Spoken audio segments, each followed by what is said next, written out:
Hello बच्चों, let us start with the lenses law. ठीक है। सो इस चैप्टर से असी फैराडे लॉ एक्सपैरीमेंट जोड़ा है और फैराडेज दे लॉ डिस्कस किए हैं। ठीक है। तो लेंसेज लॉ करांगे, उहदे विच कुछ की पॉइंट्स जोड़े हैं ने वो डिस्कस करांगे, जिदा direction of induce current, law of conservation of energy की है और इसकी डेफिनेशन की है। ठीक है। ये असी सारा कुछ ये डिस्कस करांगे।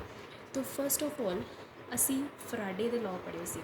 ठीक है। उहदे च असी की पढ़िया सी कि अगर साढ़े को if we have a coil and connect with this galvanometer and we have another bar magnet, अगर असी बार मैगनेट को कंटीन्यूअसली मूव करते हैं, ठीक है, अगर असी कॉयल के नज़दीक लैके आने तो मैगनैटिक फ्लक्स जी है वो की करती है, इनक्रीज़ करती है। अगर असी दूर लैके जाने तो की है, डिक्रीज़ करती है। तो इस तरह करने के नाल बार बार रूल इज़ दैट कि सानू की करना पेगा, इनू कभी नज़दीक तो कभी दूर लियाना पेगा, जिहदे नाल की होएगा, ये अंदर मैगनैटिक फ्लक्स चेंज होएगी और जिहदे करके गलवैनोमीटर की देगा, डिफ्लैक्शन देगा।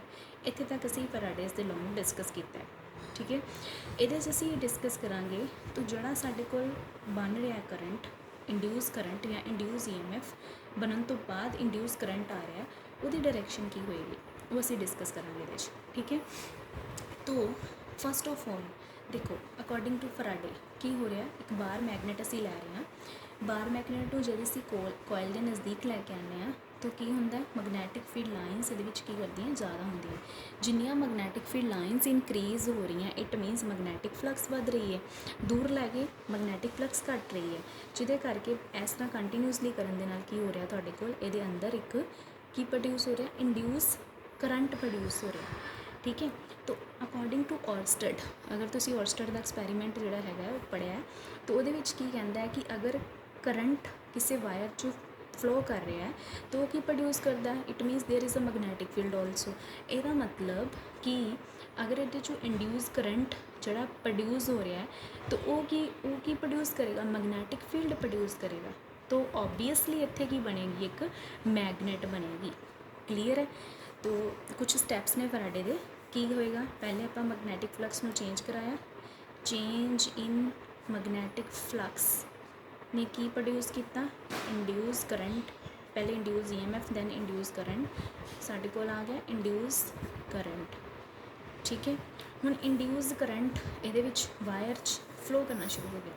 हुण according to Oersted, if there is a current flowing through the wire then there is a magnetic flux also, so magnetic field, तो it means it will behave like a magnet। ठीक है। तो इट मीनस इत्थे की आ गई, दोबारा ये अंदर की आ गई, मैगनैटिक फील्ड आ गई। तो ये की करेगा, बिहेव लाइक मैगनेट की तरह बिहेव करेगा। ठीक है। हुण जे बिहेव करता पाया मैगनेट की तरह तो की होएगा, जां ये पोल जोड़ा है नॉर्थ होएगा, मतलब ऑब्वियसली तो पोल्स भी होंगे, या ये पोल जोड़ा है साउथ होएगा, या पोल की होएगा नॉर्थ होएगा। पहला इत्थे तक पता लग गया कि मैगनैटिक फील्ड किस तरह आई है, इंड्यूस करंट जोड़ा, उस तो बाद magnetic field, then magnetic field आई है तो ऑब्वियसली ये फेजेस होंगे नॉर्थ और साउथ। ठीक है। हुण असीं ये डिस्कस करते हैं कि फेज अजम्पशनस लैके चलते हैं कि मान लो जो पहला असीं फेस लिया ये तुहाडे कोल किहड़ा साउथ है, ये की है नॉर्थ है। ठीक है। तो अगर असी बार मैगनेट में नज़दीक लैके आने तो आ नॉर्थ है साउथ है, इनू की करेगा, अट्रैक्ट करेगा। तो ऑब्वियसली इत्थे की होएगी, अट्रैक्शन होएगी। ठीक है। सो जे इत्थे अट्रैक्शन हो रही है, जो असी मैगनेट में नज़दीक लैके आए हैं तो की हो रही है, अट्रैक्शन हो रही है, की होएगा, मैगनैटिक फ्लक्स की होएगी, वेरी करेगी, मैगनैटिक फ्लक्स आएगी। जे मैगनैटिक फ्लक्स आ रही है तो की होएगा, इंड्यूस करंट आएगा ये अंदर, या इंड्यूस EMF आएगी। ठीक है। तो मान लो इंड्यूस EMF, ठीक है।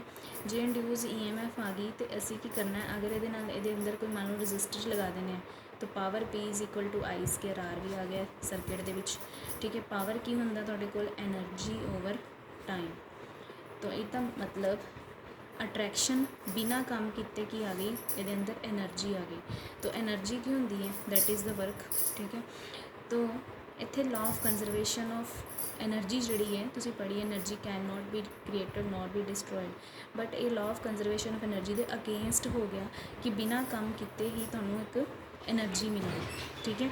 जड़ी कि पॉसीबल ही नहीं है, इसका मतलब जी आप फस्ट अजम्पशन असी लईए ये की हो गई, रोंग हो गई, इस तरह नहीं होएगा, यह साउथ पोल नहीं हो सकता। ठीक है। ਹੁਣ ਸੈਕਿੰਡ ਅਜ਼ੰਪਸ਼ਨ ਅਸੀਂ ਲੈ ਕੇ ਚੱਲਦੇ ਹਾਂ ਕਿ ਮੰਨ ਲਓ ਜਿਹੜਾ ਅਸੀਂ ਇੱਥੇ ਗਲਵੈਨੋਮੀਟਰ ਅਟੈਚ ਕੀਤਾ ਹੈ ਉਹ ਕੀ ਹੈ, गलवैनोमीटर अटैच करके ऊपर कॉयल है और आ कॉयल मैग्नेटिक तरह बिहेव कर रही है। तो if this is the north and this is south, तो ये की होएगा नॉर्थ होएगा तो साउथ होएगा, तो it means there is a repulsion. की होएगा रिपल्शन। तो हुण जिद्दां ही मैगनेट नूं नज़दीक लैके जावांगे, जिद्दां ही आ मैगनेट मान लो तुहाडे कोल आ कोई कॉयल है, तो आ की है मैगनेट है, जिद्दां ही मैगनेट नूं इहदे नज़दीक लैके जावांगे ये की करेगा, इनू रिपैल करेगा पर इनू धक्केगा। ठीक है। तो यदा मतलब इनू ये नज़दीक आने के लिए की करना पेगा, फोर्स लगाना पेगा। जो फोर्स लगावांगे तो फोर्स इंटू डिसप्लेसमेंट की है, वर्क है। तो यदा मतलब सानू कोई एक्सट्रा काम करना पेगा इनू बार मैगनेट के नज़दीक लियाने के लिए। ठीक है। तो यदा मतलब रिपल्शन के केस के विच जद ये नज़दीक आया करंट तो प्रोड्यूस हो गया, केड़ा करंट आया, इंड्यूस करंट आ गया। ठीक है। अगर असी इधर रजिस्टर लगा देने हैं, ठीक है, करंट आ गया, इंड्यूस करंट, तो इट मीन्स अगर रजिस्टर लगाता पावर आ गई, power is equal to I square R. ठीक है। हुण पावर होंदी energy over time same as it is, तो यदा मतलब सानू काम करके एनर्जी जिहड़ी है मिली है। तो इत्थे तुहाडी डेफिनेशन बिल्कुल सैट बैठदी है कि एनर्जी की होंदी है, it is in the form of transformation की जी ट्रांसफर होंदी है। ठीक है। तो ना ही प्रोड्यूस होंदी ना ही क्रिएट की जा सकती है। इट मीनस इत्थे तुहाडे कोल आ डेफिनेशन है सैट बैठ गई कि तुसी एक्सट्रा काम कीता सी ते तुहानूं जिहड़ा ओह एनर्जी की फॉर्म च मिल गया। ठीक है। तो इहदा मतलब if this is a north pole, this face of bar magnet is the north pole, this will also be a north. समझ आई। ठीक है। इत्थे तक तो पता लग गया कि there is a law of conservation of energy, कि अगर ईजली वो आ रहा है, ईजली नॉर्थ साउथ में अट्रैक्ट करके इंड्यूस करंट प्रोड्यूस करी जा रहा है, उत्थे law of conservation of energy जी है वो फॉलो नहीं होगी। तो इस जड़े पार्ट विच की होगी एनर्जी जी है, law of conservation of energy है वो सैट बैठ रही है। तो यदा मतलब if this is north pole this will also be a north. समझ आई। ये तो सी तुहाडे कोल पोल्स पता लग गए थानू। हुण तुसी देखना है कि direction, what is the direction of induce current in this. ठीक है। तो वो थानू की करना पेगा, अगर मान लो साढ़े कोल कॉयल है, ठीक है, तो असी आवला राइट हैंड यूज़ करांगे, राइट हैंड यूज़ करांगे। तो right hand if the current is flowing in this direction, मतलब इस तरह करंट फ्लो करता पाया, तो की होएगा तुहाडे कोल, इस तरह तुहाडे कोल की आएगा अकॉर्डिंग टू दिस रूल, इस तरह करंट फ्लो करता पाया। समझ आई। अगर इस तरह करंट फ्लो करता है, this finger is giving the direction of current and this thumb is giving the magnetic field, and यही पोल जो इधर वाला पोल होएगा नॉर्थ होएगा, इधर वाला पोल की होएगा साउथ होएगा। समझ आ रही है। For example this is ring and थोड़े कोल करंट इस डायरेक्शन में है, तो इट मीनस आ जी डायरेक्शन आ गई थोड़े कोल मैग्नेटिक फील्ड की। समझ आई। तो इधर नूं की है, सॉरी डायरेक्शन ऑफ करंट आ गया, इधर नूं की है डायरेक्शन ऑफ मैग्नेटिक फील्ड। तो it मीनस this is the direction of current and this is the direction of magnetic field. इधर नूं जिहड़ा पोल होएगा तुहाडे कोल नॉर्थ पोल होएगा, इधर नूं पोल जिहड़ा वो तुहाडे कोल की होएगा साउथ पोल होएगा। इहदे ऑपोजिट अगर करंट इस साइड में फ्लो करता पाया तो राइट हैंड ही यूज़ करना है। तो इस तरह तुहाडे कोल this is the direction of current and a pole जिहड़ा है मैग्नेटिक फील्ड इधर नूं है, ए पोल हो गया नॉर्थ, ए वाला पोल हो गया साउथ। क्लीयर है। तो हुण असी यही कॉयल दे विच देखते हैं की है। मान लो दिस इज़ द कॉयल, ठीक है, इनू गलवैनोमीटर नाल आपां अटैच किया होया, तो ये मैगनेट बन रहा है। ठीक है। तो ये बार मैगनेट है जी असीं नज़दीक लैके आनी है। समझ आई है। तो असी डायरैक्शन देखनी है करंट की, साडा मेन मकसद है। ठीक है। तो अगर असी बार मैगनेट इस तरह के नज़दीक लैके आवांगे, ये नॉर्थ पोल है, this is the north pole. ठीक है। तो ए भी नॉर्थ होएगा, तो इट मीनस नॉर्थ होने चाहिए दोनों अकॉर्डिंग टू लॉ होने पड़े। अगर यह नॉर्थ है तो ये वाली साइड भी की होएगी नॉर्थ होएगी, ये वाली साइड की होएगी नॉर्थ होएगी। तो यदा मतलब इस तरह तुहाडे कोल जिहड़ा वो करंट फ्लो करता पाया। ठीक है। तो आ करंट की डायरेक्शन आ देखो इस तरह। ठीक है। मैग्नेटिक फील्ड इधर में है, this is the north pole, this is south pole and this is the magnet bar magnet the north pole. ठीक है। तो की होएगा तुहाडे कोल करंट की डायरेक्शन फिर की हो गई आ वाली हो गई। समझ आई। हुण इहदा मतलब इस कॉयल दे विच की होएगा, हुण आ जिहड़ी मान लो इधरों इस तरह आ रही सी ना करंट की डायरैक्शन, तो मतलब इधरों शुरू हो रही है, इधर नूं खत्म हो रही है। तो मान लो कि इधरों साड़ी शुरू हुई है, तो इत्थे पॉजिटिव ले लाँगे, जिधर नूं खत्म हो रही है उधर नूं नैगेटिव आ गई। तो इट मीनस कि इत्थे जिहड़ा EMF जड़ी है, अगर साडे कोल पॉजिटिव नैगेटिव आ गया तो ओबीअसली इत्थे EMF आ गई, ठीक है। तो EMF आ गई तो दैन फरदर अपने कोल करंट वगैरह आ गया सारा कुछ, ठीक है। तो this is the direction of induce current. तो हुण देखो बच्चे, अगर हुण असी ये तो गल कर ली ना असी नॉर्थ दी, ठीक है। हुण आही जिहड़ा मैगनेट है इन्हें दूर जाना है, ठीक है। तो इत्थे दे है आ तुहाडे कोल डायरैक्शन आई हुई है, इस तरह डायरैक्शन आई हुई है, ठीक है।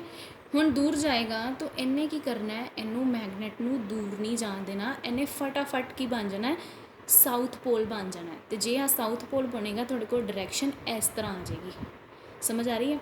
फिर ए नॉर्थ बन जाएगा, आ साउथ बन जाएगा, क्योंकि नॉर्थ इधर नूं ही है मैगनैटिक फील्ड वालों।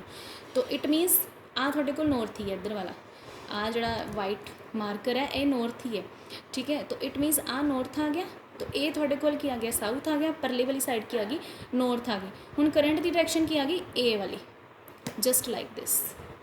मतलब हुण आपां किधर नूं आ रहे हैं, इधरों शुरू होके इत्थे एंड आ रहा है, तो ਇਹਦਾ मतलब पोलैरिटी बदल गई, ठीक है। हुण पोलैरिटी बदल गई, ਇਹਦਾ मतलब कि ਜਿਹੜੀ ਤੁਹਾਡੇ ਕੋਲ करंट आ रहा वो करंट किहड़ा ऑल्टरनेटिंग करंट आएगा तुहाडे कोल, ठीक है। सो यही ਇਹਦੇ ਵਿੱਚ समझाना चाह रहा है डेफिनेशन ਦੇ ਵਿੱਚ कि it always opposes the causes which produce it. मतलब जड़ा फॉर एग्जाम्पल जिस तरह तुहाडे कोल रिंग सी, आ तुहाडे कोल मार्कर सी, that is the bar magnet, marker की फॉर्म च लिया सी, ठीक है। तो जब ये इत्थे पहुँच गया है तो इनू नॉर्थ नॉर्थ बन गया, इन्होंने रिपेल करना शुरू करता, ठीक है। तो हुण रूल की है, जाना है ये अगेंस्ट जावांगे तो ही साडे कोल मैगनैटिक फ्लक्स आएगी। तो जिद्दां ही ये जान की कोशिश करेगा, इन्हें की करना है, साउथ बन जाना है, इन्हें बिल्कुल जड़ा हैगा जड़ा इहदा मैगनेट है, इहदा बिल्कुल जड़ा फेस है चेंज हो जाना एकदम, क्योंकि law of conservation of energy तुसीं हुणे तुहानूं दस्सिआ कि नॉर्थ होणगे, जिथे काम करना पएगा अगेंस्ट उत्थे ही तुहाडे कोल law of conservation of energy जिहड़ी वो होएगी अप्लाई। तो जिद्दां ही आ इत्थे पहुँच गया, हुण जिद्दां ही काम करके वापस जाएगा, तो ये भी नॉर्थ है, फिर ये भी नॉर्थ है, दूसरा भी नॉर्थ सी, तो फिर तो इन्होंने नज़दीक ही नहीं आन देना, तो इट मीनस तुहाडा उत्थे रुक जाना सारा काम। तो हुण तुहानूं इनू अपने नज़दीक लेना पएगा, तो फटाफट इन्हें की बनना है, साउथ बन जाना। तो जिद्दां ही साउथ बन गया, इन्हें की करना फिर इनू दूर नहीं जान देना, तो फिर जान की कोशिश करेगा, फिर इस तरह जी पोलैरिटी है वो चेंज हो जाएगी, और करंट जड़ा कभी एंटी क्लॉकवाइज और कभी क्लॉकवाइज करंट जड़ा फ्लो करेगा, ठीक है। तो ये डेफिनेशन यदि बनती है, it always opposes the cause which produce it. मतलब कि जड़ी प्रोडक्शन दे रहा इंड्यूस EMF की, ये उन्होंने ही कर रहा, की कर रहा, रोक रहा है। मतलब अगर आ रहा है तो उन्होंने आन नहीं दे रहा, अगर जा रहा है तो उन्होंने जान नहीं दे रहा, अगर आ गया आन नहीं दे रहा, अगर जा रहा है तो वापस जान नहीं दे रहा। So that is all about the lenses law, ठीक है। तो फॉर्मूला ये E = -dφ/dt है। तो माइनस तुहानूं पता लग ही गया होगा क्यों, पोलैरिटी असीं नैगेटिव लै रहे हैं, ठीक है। तो ये थोड़ा लेंस लॉ असीं जिहड़ा ਤੁਹਾਨੂੰ समझ आ गया होएगा की हैगा।